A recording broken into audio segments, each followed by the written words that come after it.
hear from the candidates themselves. Questions from the public were submitted and can still be submitted. Those of you that are here, you certainly can write it down on a piece of paper, bring it on over to Mr. Coleman sitting off here to my left, and he'll get them to me. Those of you that are at home, we are hooked up and online tonight. You can submit your questions for our candidates either for this session or for the next session to Mike at mcoleman@oobmaine.com. That's MCOLEMAN at oobmaine.com. Now, we are here to learn about the candidates. So let me introduce them now to you, and as I do, I'd like to give each of them an opportunity for a brief opening statement. So, Ms. Fournette. Thank you. My name is Roxanne Victoria McCallum Fournette, and I'm a third-generation resident of Old Orchard Beach, mother and grandmother of the fourth and fifth-generation citizen. I served on the Old Orchard Beach Town Council for 6 years, and I currently have served the past 10 years on the Biddeford-Saco Old Orchard Beach Transit Committee, 5 years as chair. The Transit Committee is responsible for the operation of the shuttle bus, the Zoom bus, the trolleys. The trolleys carried over 100,000 visitors in Old Orchard Beach this summer. I have worked for the Maine Turnpike Authority for 31 years, serving as assistant to the executive director for the past 24. The Maine Turnpike is a quasi-governmental agency whose board is selected by the governor and whose budget is approved by the legislature annually. I am truly proud of the time that I served on the town council, as it was a very productive experience. During my time on the council, we saw Memorial Park parking lot transformed into a beautiful park. The Milliken Street lot was transformed from a vacant lot into a source of revenue for the taxpayers.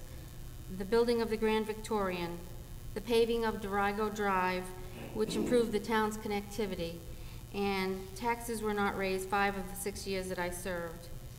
I am the Democratic candidate for state representative, having won the primary in a 4-way race, and I am asking for your support on Election Day, Tuesday, November 6th. Thank you.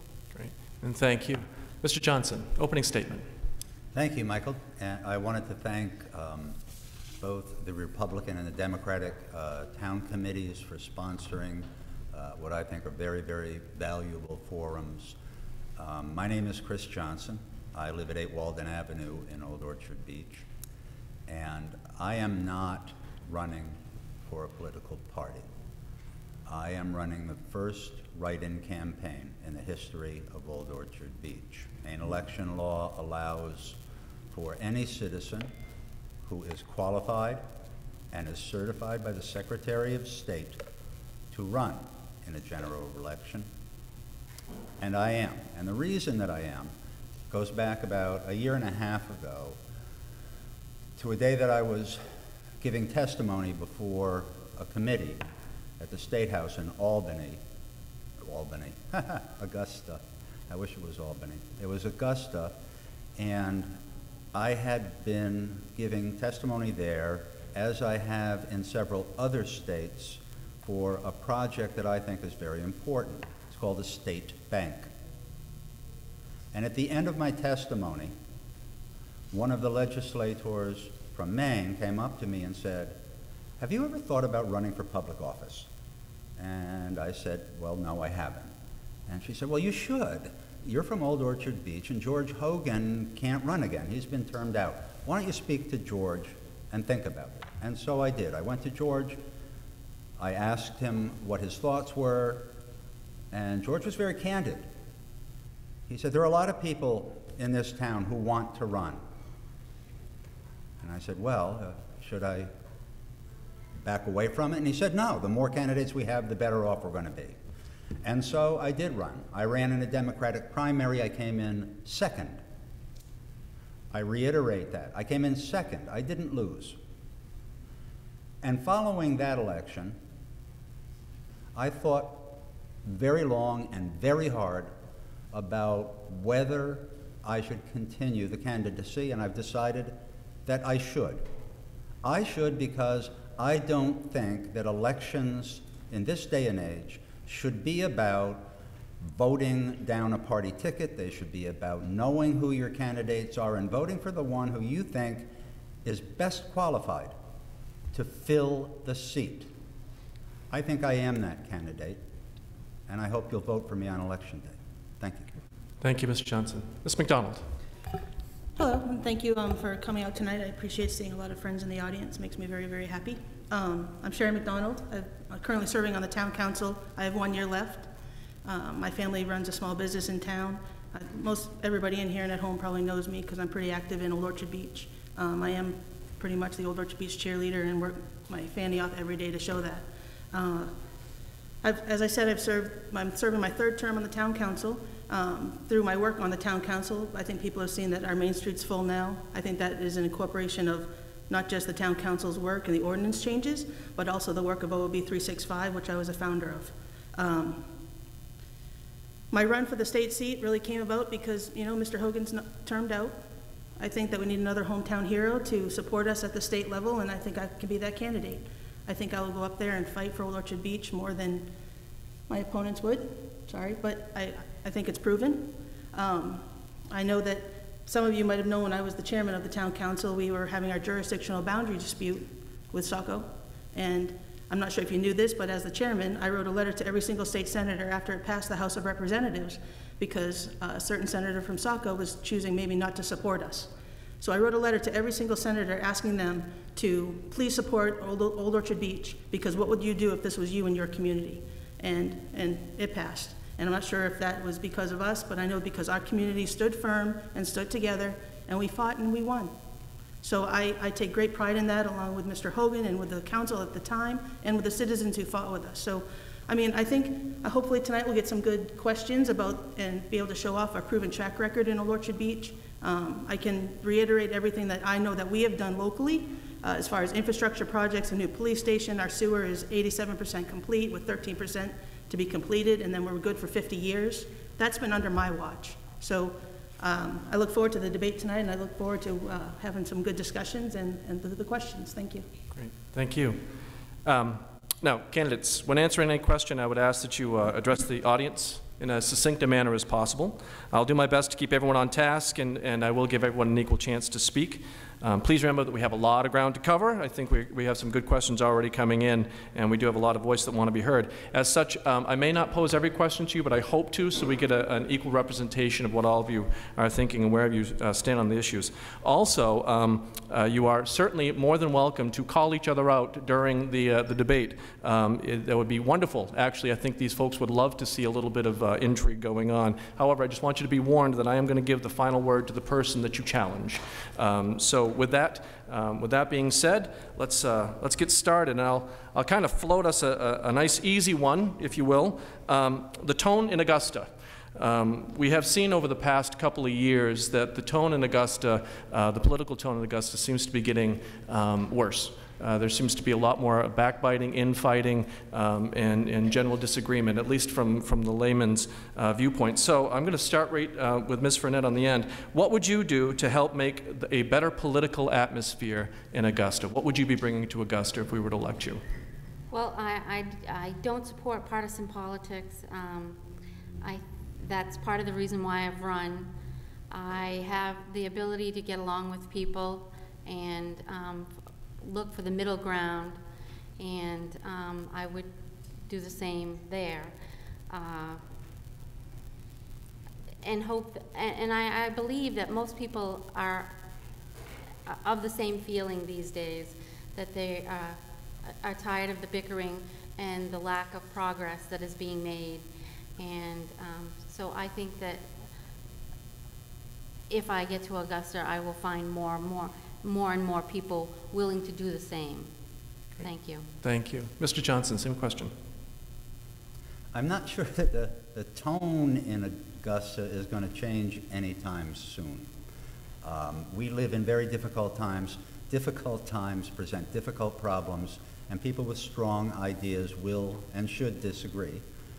I think that being able to listen not only to your constituency, but also to the people with whom you serve in the legislature, and to be able to rationally find ways to meet expectations and to meet your own challenges is a way to improve the tone of a debate. Casting dispersions at people, arguments at somebody's integrity, that's the kind of thing I think that the question is framed about. And the best way to do that is to elect someone who can speak articulately, who understands what his or her own convictions are, what those of his constituents are, and can put them into a dialogue that will result in something productive instead of destructive. Thank you. Ms. McDonald. I think people are just tired of old-time politics, and unfortunately, we're seeing it at every level, federal, state, and local. I mean, we see it here when we watch the council meetings every week. We see what happens. I think what people would notice about me is, before I speak, I listen. And we need to start to listen to the people first before we just put out our own actions. I firmly believe that government is supposed to be, for the people. I don't think that I sit up here to be elected to put out my personal viewpoints. It should be the viewpoints of the public that I serve. And I think that's what politicians at every level has forgotten. They forget. They get in there, they stay in there forever, and they forget who they serve.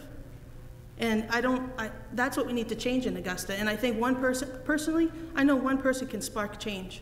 We've done it here, and we can do it there. And with a whole town behind us, one person can make a difference. I know Old Orchard Beach is one person with a representative. We get someone else from Saco that handles more than one town. But in Old Orchard Beach, we have one person. And you want to put one person up there that's going to be able to spark change, that will listen to the people, and actually purposely reflect what everybody says. And I think that's what Augusta needs. Augusta needs a wake-up call. Thank you, and we'll stay with you, Ms. McDonald. It's a question that came from the email, and kind of a follow-up to the same idea of the tone in Augusta. Our political process is rife with conflicts of interest that create imbalance in the representation we deserve.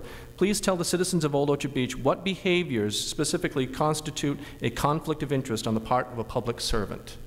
Interesting question. This is probably pertaining to me.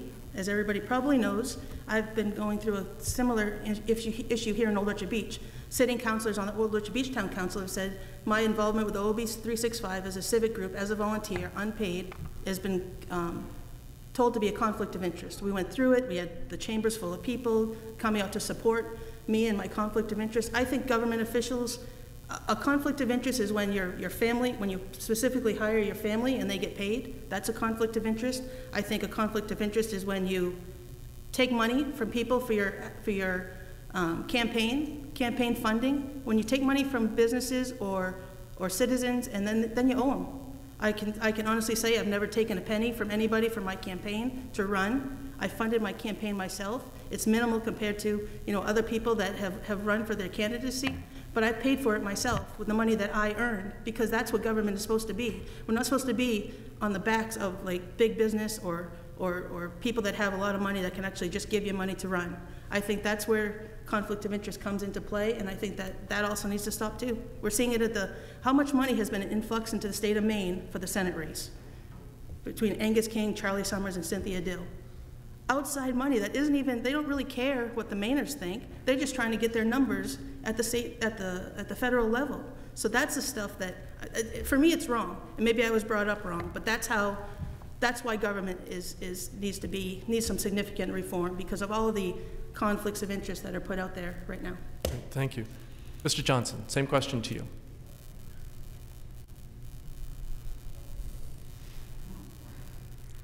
Conflict of interest is extraordinarily complicated and extraordinarily simple. I worry more about the appearance of impropriety than I do about conflict of interest, because conflict of interests are easy. If you take money from someone in exchange for a political favor, that's beyond a conflict of interest. That's a violation of the public trust. Where someone has a source of income which may or may not be affected by legislation that they're working on, there's a potential for a conflict of interest, but you can't eliminate every conflict. The kinds of things that really bother me are the mechanisms that we set up which lead to those kinds of conflicts, the looking for money, the funding of elections, the way it's done. Each of the candidates for this office have agreed that they will not spend more than a certain amount of money. Any candidate who took clean election funds is limited strictly to the funds that are given by the state, by the Clean Elections Fund. I'm not a clean election candidate, although I support the concept. I haven't taken a nickel of public money. My campaign has been a traditional one that's been funded by small contributions from my friends and my family. Not one of them's been over $100. And while I agreed that I wouldn't spend more than $5,000, as everybody else has agreed, I've spent less than anybody in this campaign. Less than $1,000. 20 lawn signs. I've spent my time and my energy going around town, speaking to people, trying to get publicity by putting my ideas out into the public forum and discussing them. I think limiting campaign spending is a very good idea. I wish we could do it better. But in terms of conflicts of interest, that's where the big problems come in. And that's why I think good legislation designed to limit campaign funding is something, it's an idea whose time has come. Thank you, Mr. Johnson. Ms. Fournette, agree, disagree? Where do you stand on conflicts of interest? Well, I don't think conflict of interest, in my mind, has anything to do with this particular election. It's an issue that is out, it's a public issue, and it's a matter of perception. And perception is everything. And if a certain amount of people think you're up to something, and just because you hold a meeting and say you're not, doesn't mean you aren't. If the perception is still there and not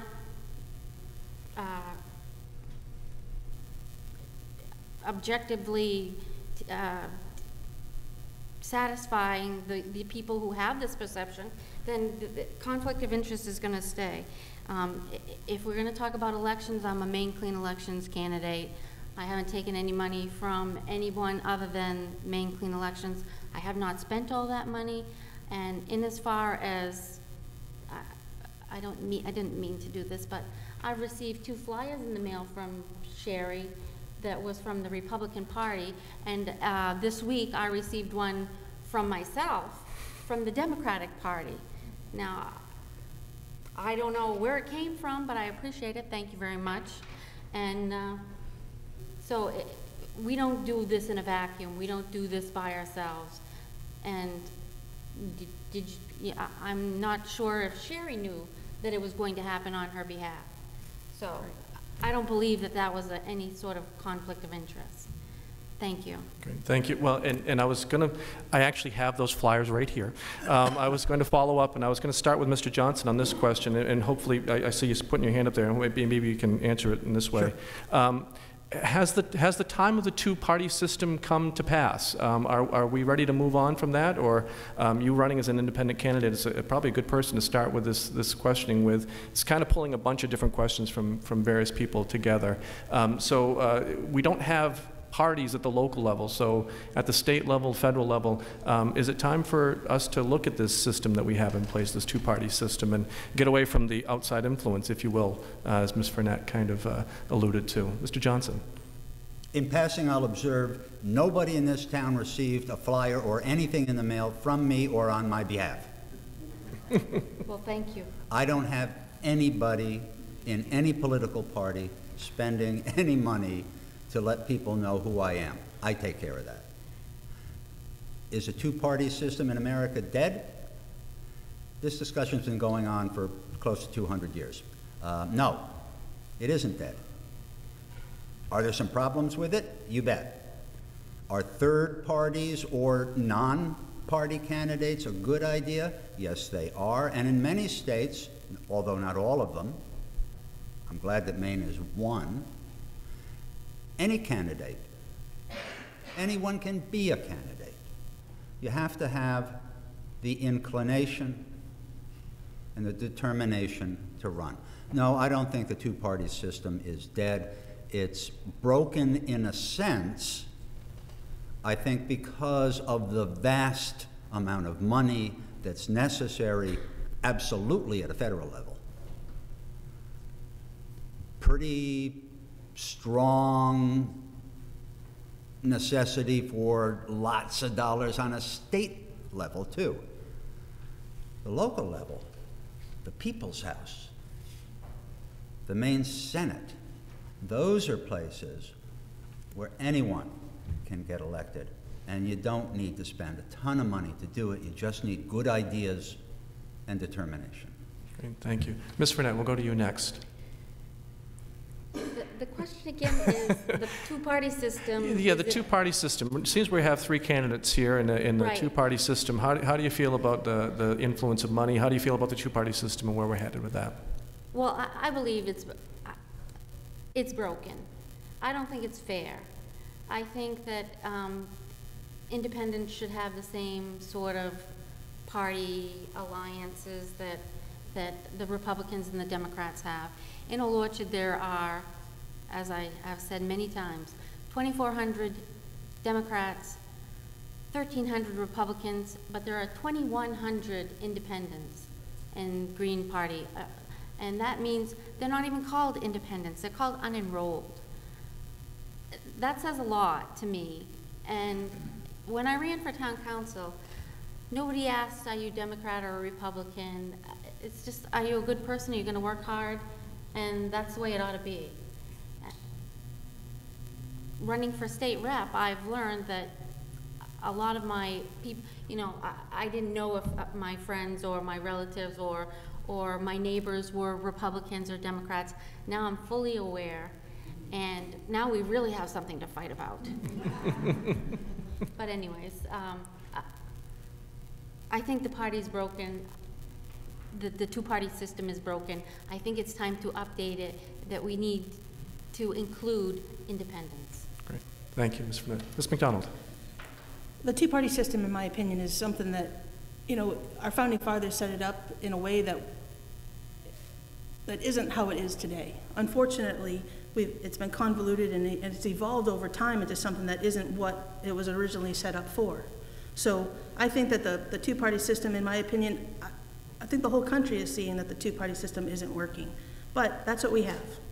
And I do, sometimes it's difficult for me to see, like, Mr. Johnson, he ran, and he came in second, like he said, in the Democrat caucus, and now he's running as an independent. So was that really, like, his idea, or was that really what he was before he was gonna run as a Democrat? So I don't know, I'm not really sure where the lines are being drawn. And I know lately, especially locally, my eyes have been opened up really wide. There's been a lot of shenanigans going on in Old Orchard Beach about the whole Republican-Democrat thing, and some of the emails that I've received on those shenanigans, if they were shared, it's embarrassing. To the people who wrote them, to the people who received them. I mean, it was hard for me to read some of the comments that I was getting from both sides. So I'm thinking, people know me, I'm a fiscally tight person. I don't give raises, everybody knows that. I try to hold the line on taxes. I know that we need reform in Augusta about, you know, trying to cut spending. I believe that government needs to be reset, and I think we can do it. We're doing it in Old Orchard, so I know we can do it in Augusta. But I'm very, very concerned about the two-party system and the dichotomy, because those pamphlets that were sent out, when the people they called me and asked me for a picture, and I said, what for? And they said they couldn't tell me. That's what happened when those pamphlets sent to your homes. And I spent personally $571.11 on this election. You can look it up on the Maine Ethics Board. You can look up to see who gave to whom on the party candidates. So I mean, that's the stuff that we need to fix. I think that's where the party system is broken, and I think we need to maybe reset and look back at why the party system was set up in the first place and fix it from there. Thank you very much. Excuse me, can I add one more thing? Certainly. With two parties, it's like we're always at war, and there is only one Maine. And it makes no sense that we should always be arguing about everything. Absolutely. Thank you very much. There is one Maine. Thank you.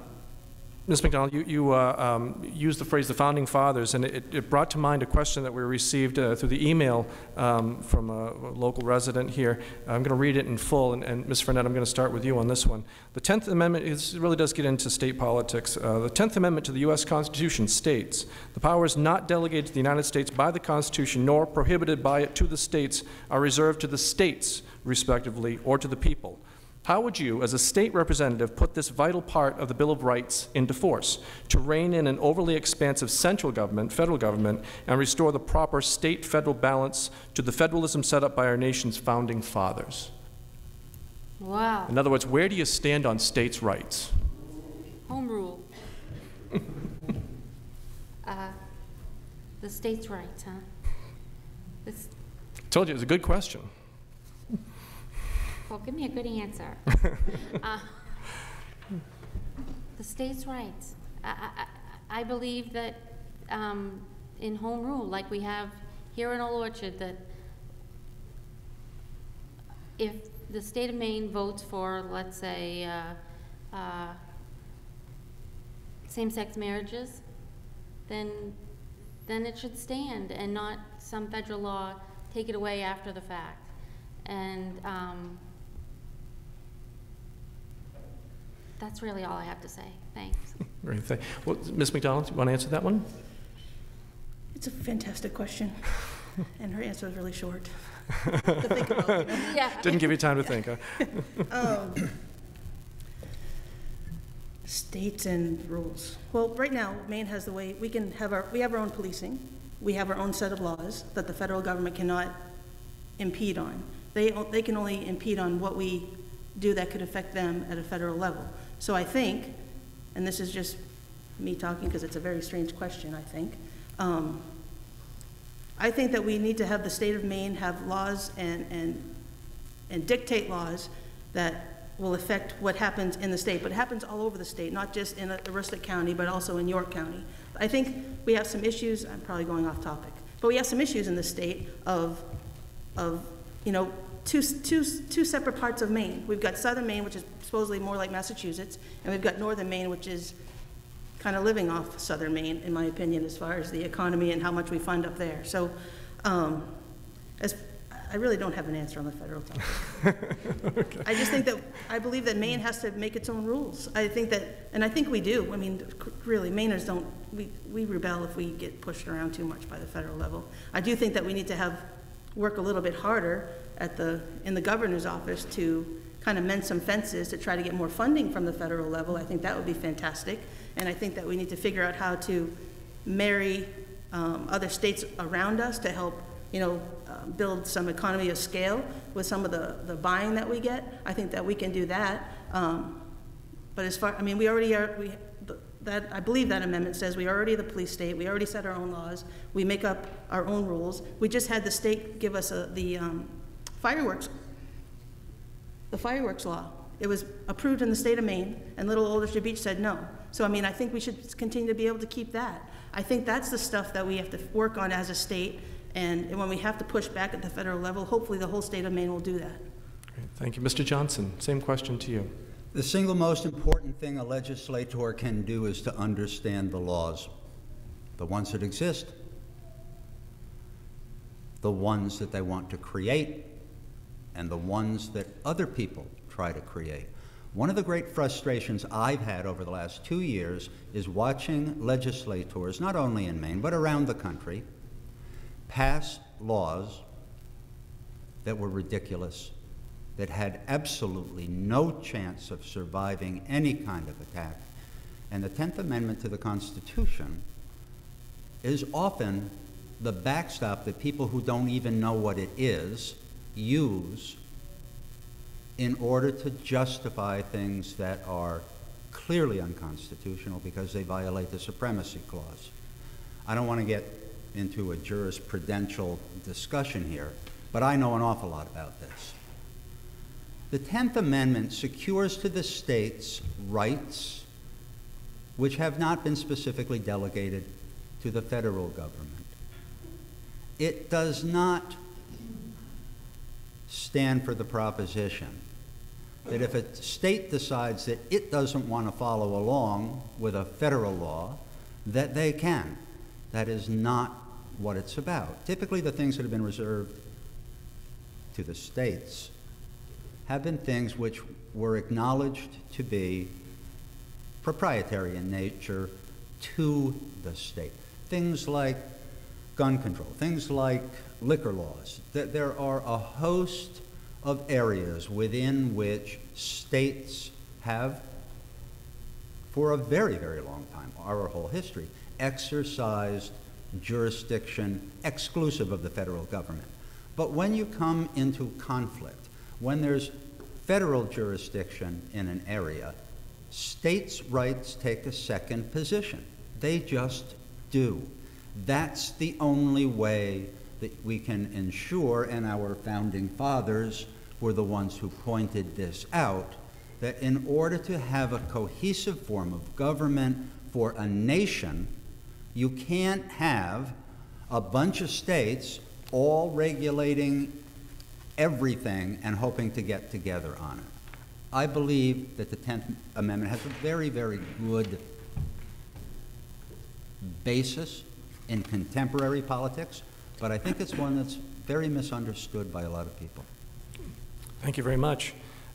Moving on to some of the specific issues that are going to be happening up in Augusta during the next legislative session. Probably the most important thing that the legislature does is pass a budget. So I want to start there. There seems to be in the last legislative session a lot of cost shift happening.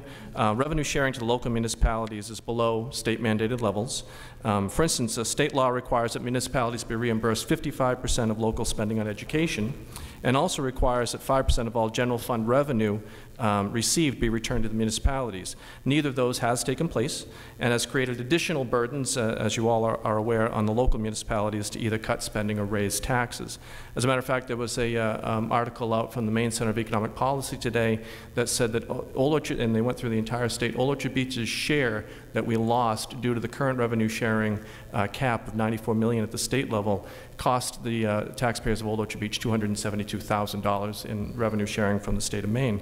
So let's start with Mr. Johnson on this one. How will you ensure that the state not shift more onto the local taxpayers if you would want to do that? Michael, I'm sorry, but you kind of blew through that question, and the words kind of, I'm not sure what the question was. Well, the question actually is, there seems to be cost shifting happening from the state level to the local municipalities. Yes. And how would you ensure that local taxpayers, people with real estate taxes, not have to take on more of the state burden? I'm not sure that you can ever ensure that. What you can do is work to assure that legislation which has been passed and lays out the groundwork for revenue sharing is actually enforced. That's very difficult when you have an executive branch that doesn't seem to pay any attention to it. I think one of the things that whoever is elected to the House of Representatives and whoever's sitting in the Senate this year, all of those legislators are going to have to address the problem of revenue sharing, because we're an odd state.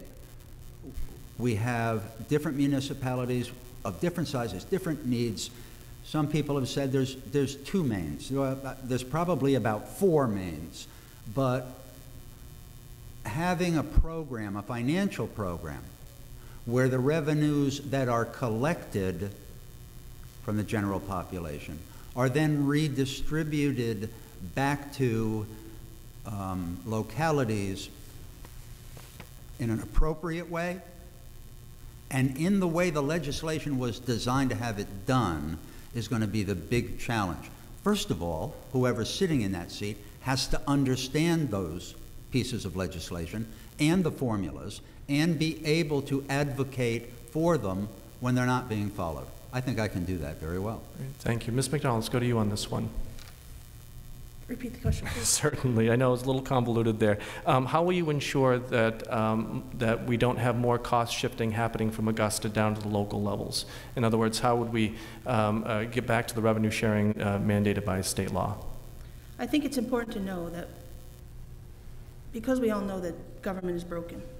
Locally it's broken, we're overexpending in Old Orchard Beach, and the state does the same thing. What we do, what I've found is, we set up all these little special projects, and we have to fund all these little special projects. Like, for instance, let's take PACS, which is the transportation. They give money to fix our roads in Old Orchard Beach. They give us sharing.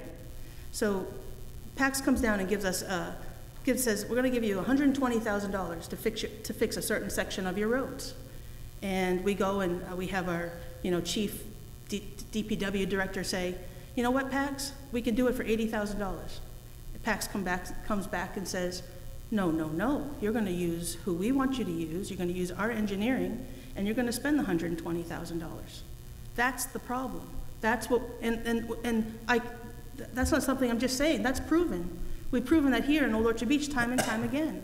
So and I think it's, in some regards, it helps keep Maine working when you're spending this money to have all these studies or the engineering studies done. But that's one of the problems. No wonder they can't fund education, because they're spending all this money on stuff in a way that is not how we would do it at home.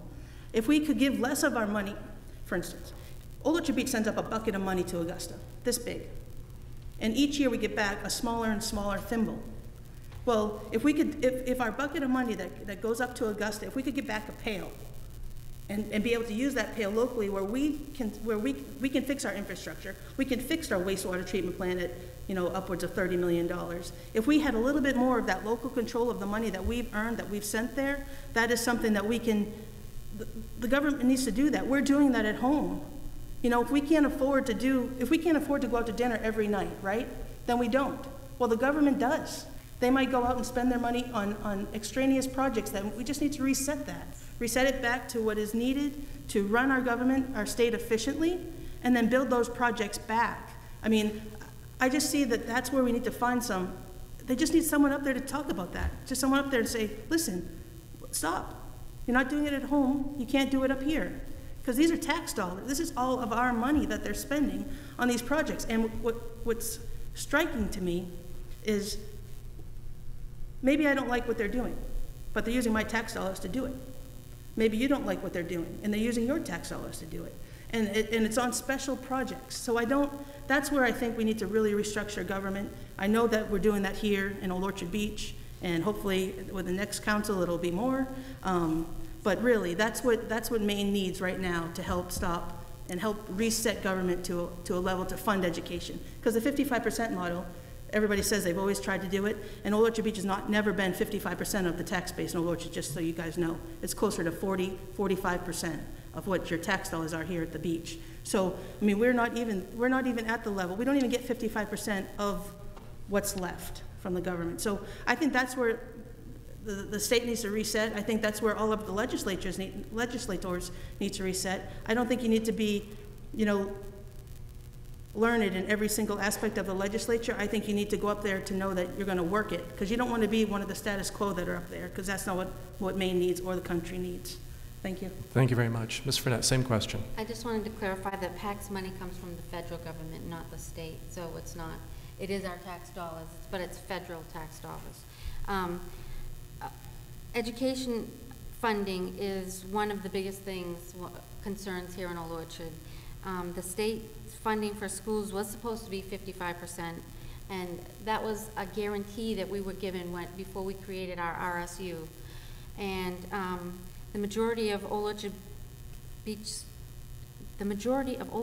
school funding comes from the taxpayers and represents more than 40% of the town's municipal budget.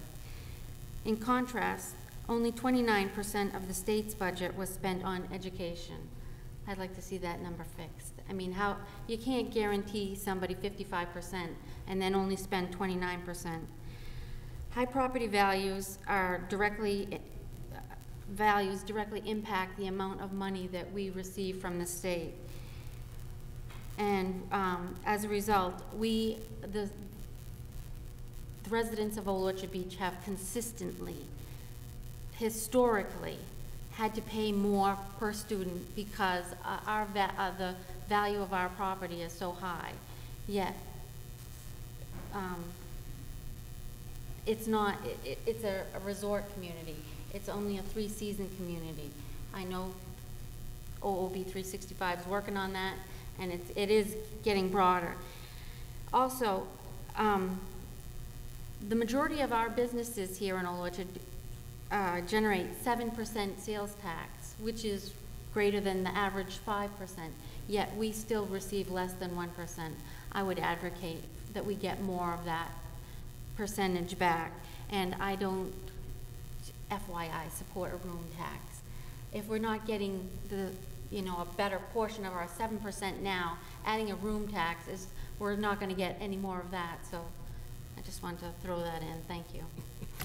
Thank you. And we'll actually, I'm going to get rid of several pieces of paper right here by asking this next question, because it actually has to do very similarly to the room tax. And I will ask this version of it that came in through the email. What is your view on the local option sales tax? And this is going to go to you, Ms. Fournette. And what do you see as its impact, if any, on the local merchants? And if it were ever enacted, how would you use that additional revenue? So I think you're on record now, but let's see if you can take a crack at it. Well, if it ever got enacted, and we did get it back, I would like to see it go to cover services such as lifeguards and additional police and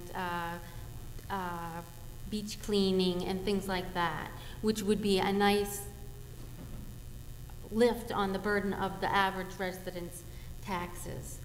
I don't really believe it's going to happen, and if there was a room tax, I don't believe we'd get that back either. Somebody would be just filling another bucket and using it for something else. So I'm just going to clarify, so you would not support a local option sales tax up in Augusta? No. Okay. Mr. Johnson, same question to you then. What is your view on a local option sales tax, and what do you see as its impact, if any, on local merchants, and how would you spend any additional revenue? I think that the local option sales tax is a very good idea. I think being able to have it as an option for communities throughout Maine is a good idea. I don't think that it will have an adverse impact on businesses, quite the contrary.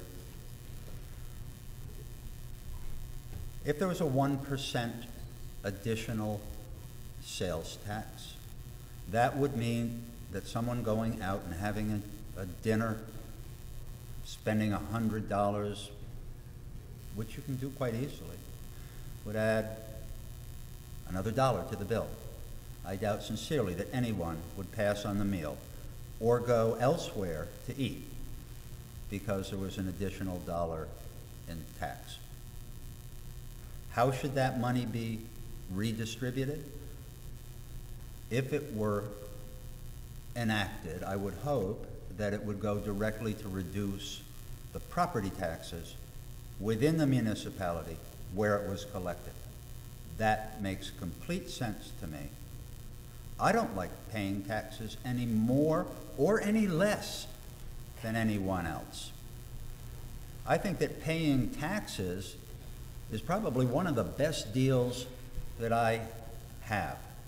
I could never afford the kinds of services, the kinds of infrastructure, the kinds of schools that are available to me for my taxes. On the other hand, as things become more expensive, and they always do, it isn't because of nefarious doings in the legislature, it's because tomorrow stuff's going to cost more than it does today. Every businessman knows that. Take a look at your inventory, what you paid for it last year and what you're paying for it this year. Things become more expensive. But keeping those under control in terms of property taxes is increasingly difficult where you have nothing to offset it with.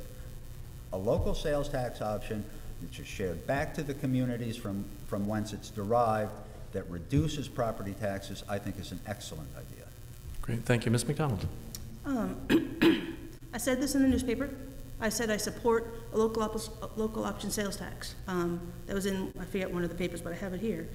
The fact is, Maine is vacation land, and I know by working here every day since 1976, I know that how much the people of Old Orchard Beach work hard to make this community better, and they work hard for more than 3 months out of the year.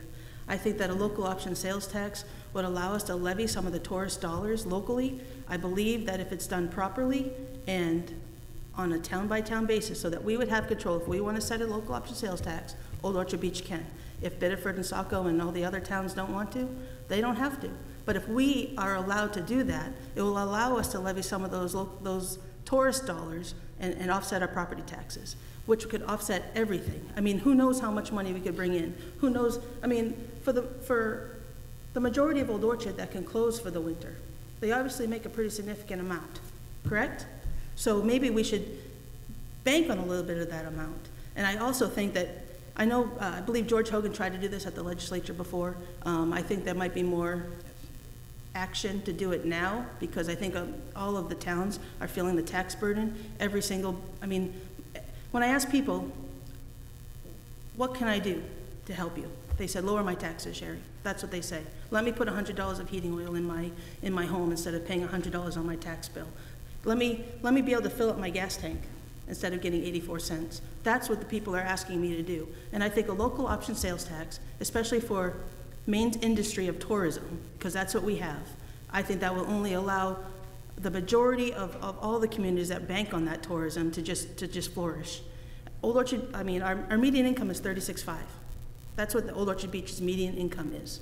So I think people can't afford $6,000, $7,000, $8,000 in their property tax bill, but the tourists can. We pick up the trash, we clean the beach, for us too, granted, but we pick up the trash, we clean the beach, we sweep the streets, we do everything to make sure that they want to come. They're going to come because of our beach. Whether they pay a nickel more or a dime more or a buck more, they're going to come. They'll come to Old Orchard Beach. They're not going to come if they have to pay a 1% or whatever, 1 to 3%, whatever the number is. People will still come to Old Orchard Beach, and I think it's something we should investigate. And if the legislature doesn't do it, I have an idea that hopefully I'll be able to work on next year to implement it locally in a different, novel way. Thank you very much. We're going to kind of go to yeah, do you have comments for that? I find it odd that Sherry would support this local tax where she didn't support taxing her own business, mechanics. You have the flyer over there. She didn't want to pay sales tax on that, but she's willing to put an additional tax on every business in this community, which I don't necessarily agree with. People are, sure they're coming here, and sure they're eating out once in a while, but more often than not now they're going to grocery stores or they're camping because they're trying to get away from that excess tax. And I don't think that we need to be driving people out of town. Thank you. Great. Ms. McDonald, you get the final word on this one, yes. The labor tax that the government was trying to implement would have taxed every single household year-round, and it would have hit every single one of the local property owners in their pockets. Every single person who went to Billy's Automotive or VIP or Brian's Automotive or McDonald's Garage would have been charged on their labor. Right now you're charged on your parts only. So you'd be charged 50, 75, whatever the hourly rate is, you'd be charged a percentage of that on your labor costs. So I definitely fought against that because I know that it's hard for people to pay their bills now. This is different. A local option sales tax would really bank more on the tourists. And if the municipalities are doing it locally, you could even, thinking outside the box, maybe do it for the 90 days of the summer season. Maybe we could do that so the rest of the year we're not paying the local option sales tax. Maybe we're just paying it on the 90 days of the summer, right? Banking on just the tourist dollars that come into our community, not hitting every single pocketbook of every single resident.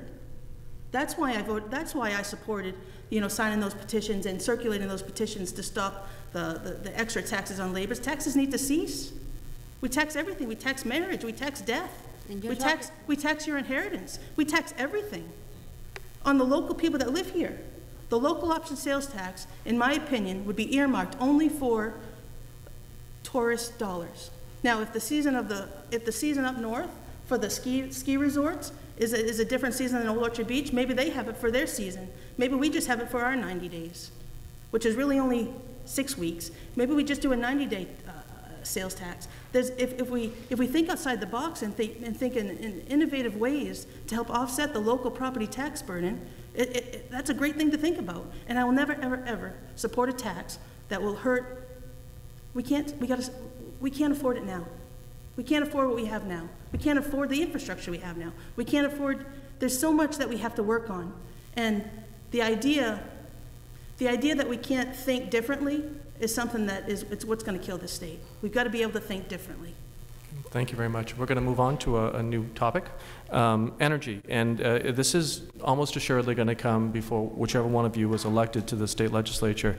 Recent article in the Press Herald reported that 2 international companies are proposing a $2 billion project to carry vast amounts of renewable energy from parts of Maine and Canada to Massachusetts. Also been reports from the LePage administration that they've been in talks with oil companies about building some of the proposed pipeline to transport tar sands oil from Canada to the Atlantic Ocean through Maine. And by some measures, even this week, the U.S. is set to overtake Saudi Arabia as the world's top oil producer. So much more could be said, but I want to ask you this very general question here in the state of Maine. What is your approach to energy, and how should Maine position itself in the ongoing energy debate in this country that almost assuredly is going to come before the legislature in the next 2 years? Let's start with Mr. Johnson on that one. Thank you, Mr. Gray. I love energy. I like all kinds of energy. I think that for far too long, Maine and the rest of the country has been sold a bill of goods by companies who have been advocates for a certain source of energy. And that has put us into a perilous position globally, nationally, and in the state. The way out of the predicament isn't to abandon sources of energy, fossil fuels specifically, that currently provide the backbone of our energy resources, but it also means that we must, and Maine's in an incredibly good position to advance new technologies, new sources of energy. We have remarkable resources here in this state. Both tidal and wind sources are not only viable for the future, they're going to be critical. At the same time, we can't ignore the fact that we must keep ourselves going while those resources are developed. Two things particularly that trouble me are that the pipeline, which presently runs from Portland north to Canada, is being considered to be reverse engineered to carry a product that wasn't designed to carry in the first place, and that first place took place a half a century ago. That's how long that pipe's been in the ground. Tar sands, and I won't get into the technicalities of it, although if I'm elected I will. Tar sands are not crude oil. They are some of the nastiest components of sand particulates, of chemicals that are highly toxic on the face of God's earth, and that pipeline flows right through the largest watershed serving the biggest area population-wise in the entire state. Anything is possible, although experts will tell you, well, we'll engineer around it. If there were to be a break in that pipeline carrying tar sands through the greater Portland watershed, it would be a catastrophe. That's the only source of water for the largest population in the state. That should be considered. People don't like windmills, apparently, 12 miles offshore. There are certainly serious considerations that have to be examined in developing wind power. Also, tidal generation. Now, a lot of people don't know this, but there's a tidal generating station that's just gone online. It's a small one. It's a model for what's possible, but the movement of the tides off the Gulf of Maine, people have known about the power that's there for years and years and years, and that ought to be examined very carefully and pursued. Great, thank you. Ms. McDonald, let's go to you on this one. I think all forms of energy needs to be explored, and I think that is money well spent looking towards the future.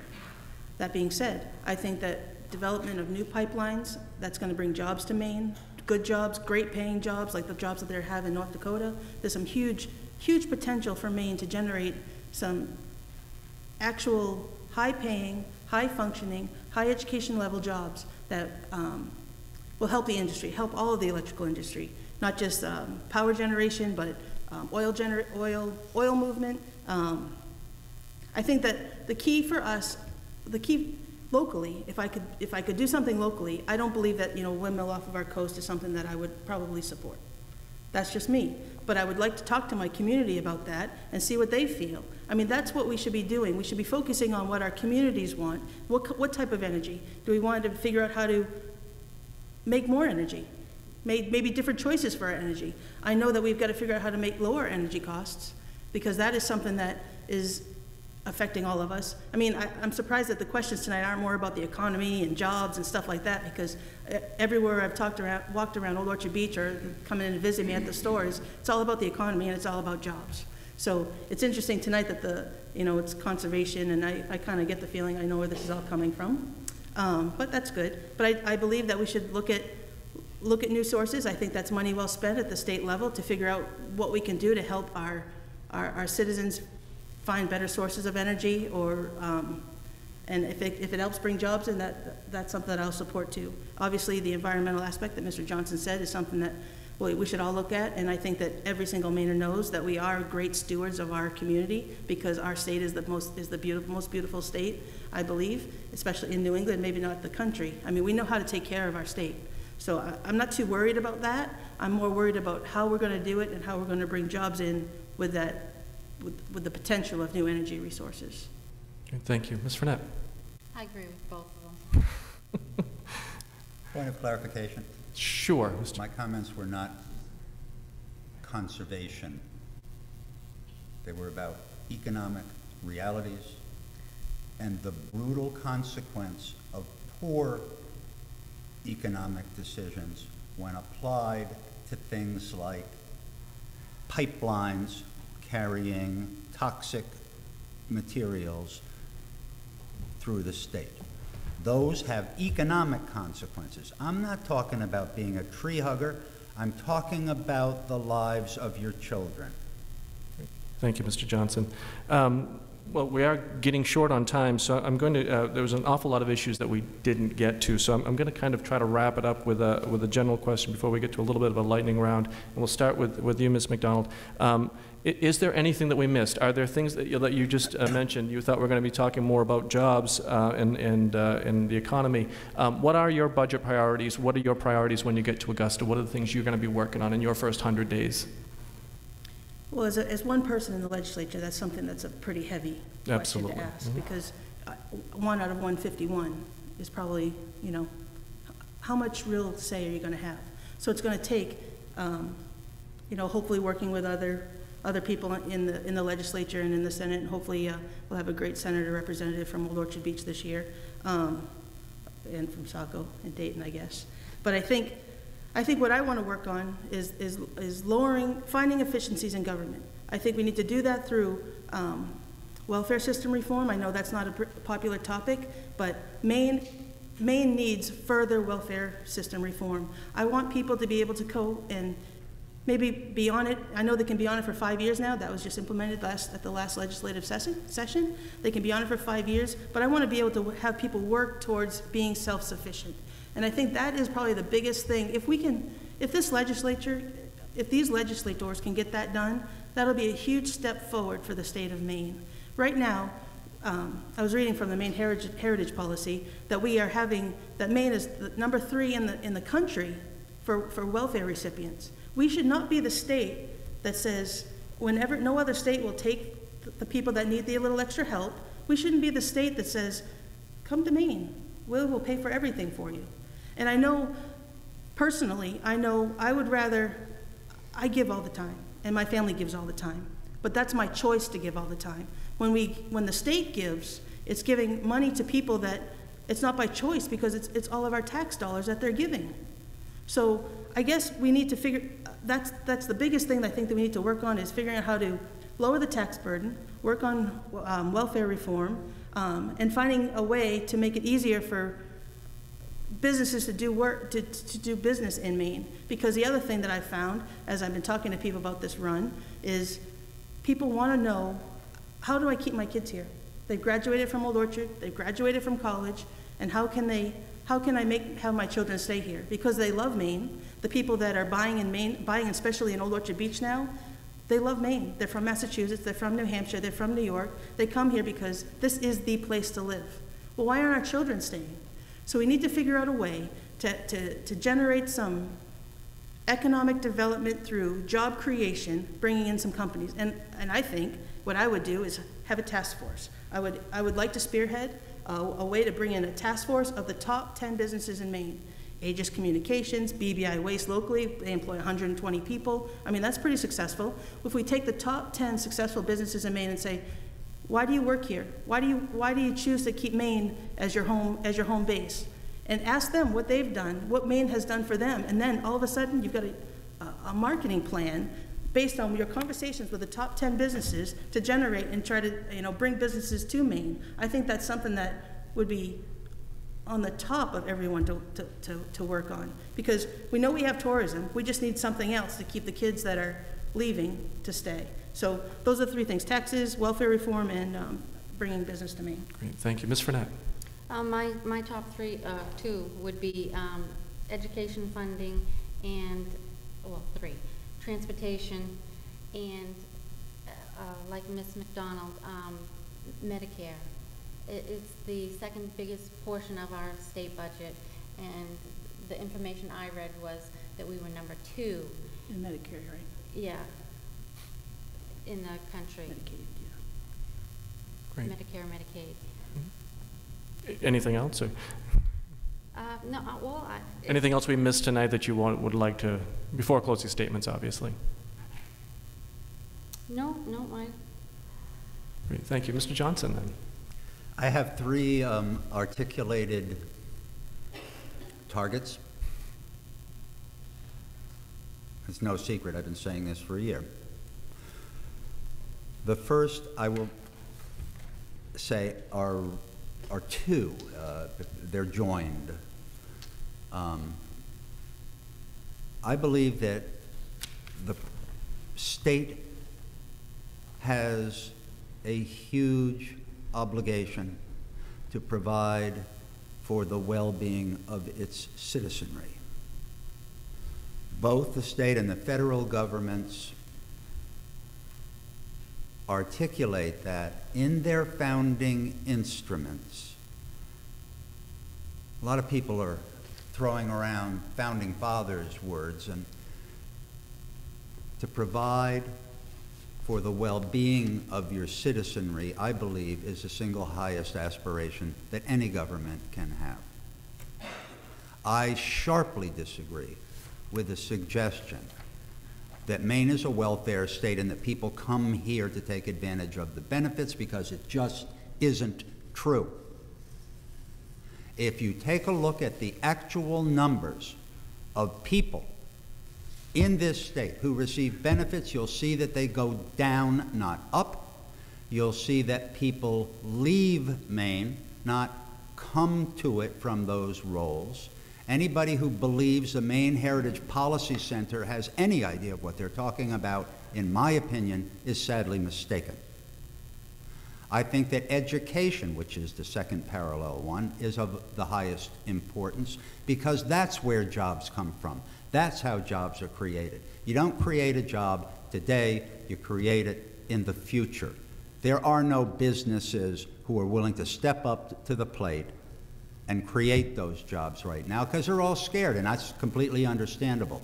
Government, however, has a responsibility to spend money on the things that will create jobs, and education, I think, is a very, very big priority there. Now, how do you pay for all of this? That brings me to point number 3. The thing that's most important to me, the day that I walk into the State House, is to become involved in explaining to people how you balance budgets. You don't do it by knocking 20 to 30,000 people off of welfare rolls. All you do when that happens, yeah, you save some money. I think it was a bogus sales job. But you don't save money in the long run because all of those people come back to municipalities just like Old Orchard Beach, just like Lewiston, just like Millinocket, and somebody else has to pick up the ticket.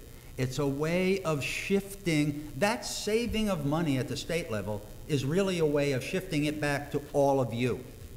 And you don't even see it. I think that has to be explained. I think that ways have to be found to look at budgets, and yet you can save money. Department of Health and Human Services, a huge, huge chunk of the budget. There's no such thing. It isn't a thing. It's a whole family of services. And yes, like in any bureaucracy, you can save money. But you do it by looking carefully at the programs, redesigning them, adjusting them, looking at staffing, doing things that do what you're supposed to be doing in a better way, not by eliminating the programs. That's bad politics, and it's bad finance. Great, thank you very much. I'm just going to have a few questions, a lightning round, and then we'll get to closing statements. Start out with, hopefully, is a relatively... Can I just make a clarifying point? Certainly, Ms. McDonald. Welfare, briefly. I will support people to be on welfare when they need it. I will support I will support anybody who needs a hand up to get a good job or even want to work. Unfortunately, there's too many cases, and because it's a little bit harsh, because this is really one of those lines in the sand that you draw when you're talking politics. But whether you get rid of all welfare people or keep all welfare people, well, there's a middle of the road. You give them enough. You give people enough, because I might need help someday, who knows? We all might need help. But you give them enough room to give them an education, because that's what we do now. We give them an education, we house them, and we help them find jobs. We do that now. But then I don't believe it's putting a burden back on the local municipalities. I believe that's a way, I think the right path, because most people want to work. They do. And I think the right path is to show them the way to getting a good job so that they can work. So I just wanted to clarify that it wasn't about dumping all welfare people or not being compassionate with people that need a hand up, but I think it's the path that we need to take is to show people that the value of working. Because let me just say this, at my store, we do not take the EBT cards or anything that from the state of Maine. We just haven't signed up for that. They take it everywhere else in Old Orchard Beach. Some of the people that come in to get their cigarettes or their milk or their beer or anything, because you can get cash on those EBT cards now. Some of those people that come in are way more able-bodied than me. Way more able-bodied than me. And we are open, and we work all the time. And anybody that knows us knows that we work all the time. So I think that there's people that need it, and I will be there for them when they do, but I think that the people that maybe are just using the system because I think those are the people that we need to figure out how to take off the rules. And that's what I mean. That's not being uncompassionate. I think that's being compassionate. I think that's being how people in Old Orchard Beach live, and I think that's where the people at the state, at the legislative level, whoever gets in, I'm hoping that the next legislator from Old Orchard Beach will fight for something like that. Great. Thank you very much. Don't I get a last word? That wasn't really directed at you, Mr. Johnson. It was just a general question. If anything, it was directed the other way. And we do need to move along. I apologize. So, lightning round questions. We'll start with Mrs. Fournette. You get yes or no. That's all you can answer. If you want to go any further than that, the crowd gets to boo you. That's the rules. So we're going to say a first question right off the bat. We'll go right down the road for all of you. Do you support the proposed toll increase on the Maine Turnpike? Ms. Fournette. No. Mr. Johnson? Yes. Ms. No. McDonald? No. No. Okay, thank you. Okay, so a little more substantive here. Do you support President Obama's health care law? Yes. Mr. Johnson? Yes. No. Okay. Would you support the extension of gambling in Maine? Ugh. I'd like to say yes. Yes or no? But, I believe we've saturated the market. Oh, okay. Oh, boo. You got to. All right. It was a yes or no The question. market is saturated here. Mr. Johnson. Yes. Ms. McDonald. Yes. Okay. And then, would you support the extension of gambling specifically in York County? Let's even say a Yes. town close by. Mr. Johnson. Sure. Ms. McDonald. Yes. Okay. Thank you. And then we'll end with this question: do you support fully legalizing marijuana, Ms. Fournette? Fully legalizing marijuana, Yes. I would say no. Mr. Johnson. Yes. Ms. McDonald. No. Okay, thank you very much. Some chuckles from the audience. I'm kind of enjoying that. That's good. We've had a lot of good debate tonight, some great conversation. I think we've seen some vast differences between the three of you. I'm going to give you just a couple of moments each for a closing statement, and we'll start in the same order we started with. So, Ms. Fournette, closing statement. Okay. Sherry and I have a lot of things in common. We're both third generation of our family to be raised here. We both served several terms on the town council, but there are some differences. I have raised children who are now raising children. I have the ability to devote myself full-time to representing our community in Augusta, and as I am retiring after 31 years from the Maine Turnpike Authority, where I will be paying those extended tolls. Anyways, my experience in state government has given me great exposure to working with the legislature. I have established many strong friendships and professional contacts in Augusta that are already and willing to help bring renewed economic support to Old Orchard Beach. I believe I have history, maturity, values, and personal character traits that will serve me well in this community, well in Augusta. I'd like to thank my parents, Mike and Connie, my mother especially. She's stuffed over 3,000 envelopes, sealed them, put the stamps on, you name it, that girl was there for me. I'd like to thank my children who, my son John's a specialist in the Army Reserve who served a year in Iraq, my daughter Annabelle, who's a private first class, who has recently received the call and is going to Afghanistan. And I just wanted them to know that I'm very proud of them, that they have followed their dreams to help other people, and they've inspired me. And last of all, my husband, who has put up with a wife who has political aspirations. And anyways, and I would like to thank you, Mike, and you, Mike, and the Democratic and the Republican parties, and the competition. Thank you, Ms. Thank Fournette. you. Thank you. Mr. Johnson. That's one of the nicest compliments I've ever received. No, I am not one of the party candidates, and in order to vote for me, you can't vote party lines. You've got to work. You've got to fill in the little circle, and you've got to write my name. Spelling doesn't count, by the way. That's how you vote for a write-in candidate. I'm very pleased to have been here tonight with two ladies who I do admire. I think I've done a good job of ducking pot shots, but this really wasn't all that difficult a forum. The audience has been wonderful. Michael, I thank you for moderating. Mr. Coleman, when you first said to me, do you think a candidates forum would be a good idea?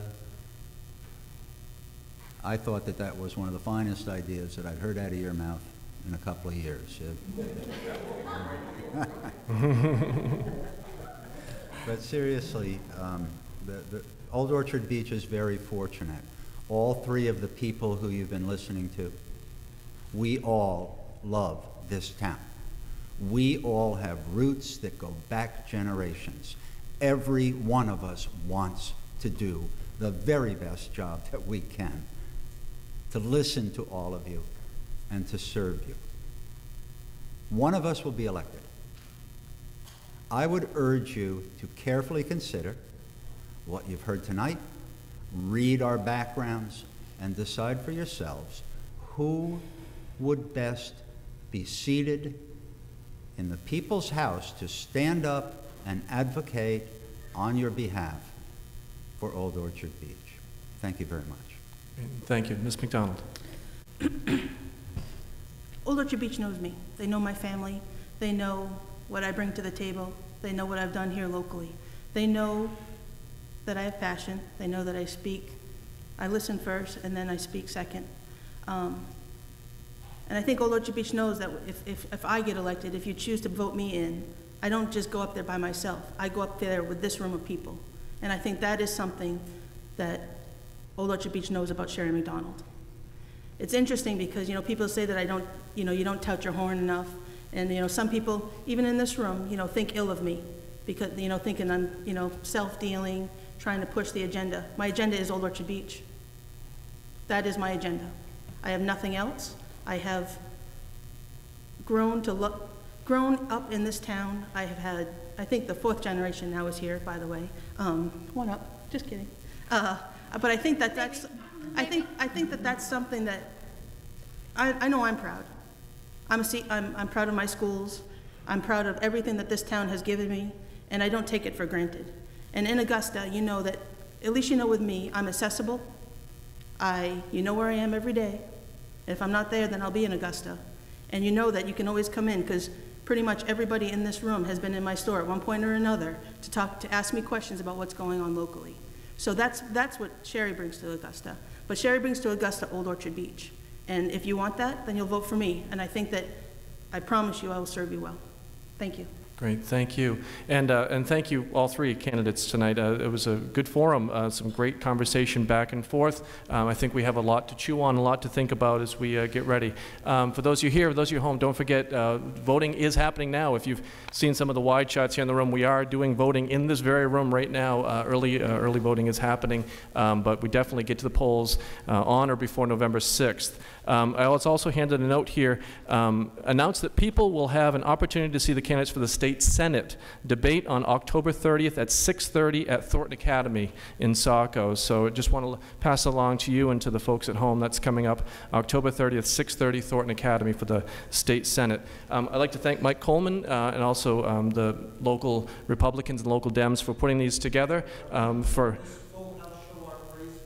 that would be wonderful. And if the full house would like to give a round of applause for the candidates.